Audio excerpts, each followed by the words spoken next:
வணக்கம். நீங்க தூங்குவதற்கு 5 நிமிஷத்துக்கு முன்னாடி பிரபஞ்சத்துக்கிட்ட இந்த மாதிரி நீங்க பேசுங்க. பிரபஞ்சமே, இன்று எனக்கு கிடைத்த அனைத்து நல்ல வாய்ப்புகளுக்கும், கற்றுக்கொண்ட பாடங்களுக்கும் என் மனமார்ந்த நன்றிகள். என் ஆழ்மனம் இப்போது விழிப்புடன் இருக்கிறது. நான் காணும் கனவுகள் அனைத்தும் நனவாகவும், என் லட்சியங்கள் கைகூடவும் வழிவகுக்கட்டும்.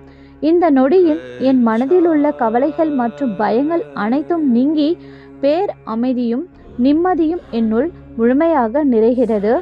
நாளை நான் கண்விழிக்கும் போது புதிய உற்சாகத்தோடும், என் இலக்குகளை அடையும் தன்னம்பிக்கையோடும் புத்துணர்வாய் எழுவேன். என் வாழ்க்கை ஒவ்வொரு நாளும் மேன்மை அடைந்து, அதனால் நான் நல்ல பலனையும் அடைந்து விடுகிறேன். நான் விரும்பும் மாற்றங்கள் என் வாழ்வில் இப்போதே நிகழ தொடங்கிவிட்டன. உங்களுக்கு நன்றி அப்படின்னு நீங்கள் பிரபஞ்சத்துக்கிட்ட பேசி பாருங்க. உங்கள் வாழ்க்கையில் ஒவ்வொன்றா நடக்க ஆரம்பிக்குங்க. இந்த பதிவு உங்களுக்கு பயனுள்ளதாக இருந்ததுன்னா சேனலை மறக்காமல் சப்ஸ்கிரைப் பண்ணிடுங்க. இறைவனுக்கும் பிரபஞ்சத்திற்கும் நன்றி.